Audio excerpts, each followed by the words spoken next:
Assalamualaikum mah. Waalaikumsalam. Mah, abdi kapancenan tugas di wawancara di guru bahasa Sunda. Abdi bade ngawawancara mama perkawis kegiatan mama sadi dinten. Nya mangga wae naon aya atuh sok gerak wawancara naon.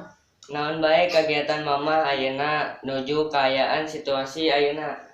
Nya di bumi mah atuh naon we sagala ngasuh incu, ngurus budak, nanaon sagala beberes nanaon ya bisa wae yeuna. Iraha mama ngawitan deui ngajar. Duka ieu teh diperpanjang deui duka mama oge ngantosan wae iraha dek ngajar da bosen cicing wae di bumi mah. Di mana mama tugas ngajar teh? Mama tugasnya di SD Nagasari Genep anu aya di Bypass di ditu. Kumaha kaayaan mama ayeuna aya di bumi wae?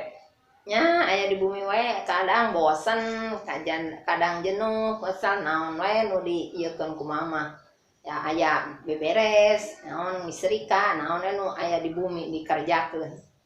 Kunaon cara mama ngicalkeun bosen di bumi wae? Misalkan bosen di bumi wae, nya atuh bacaan naon anu bermanfaat, ngaos, naon diajar ngaji, diajar naon kan asalna mah mastara, nya aya wae di bumi nya diajar atuh ngaji sakadik.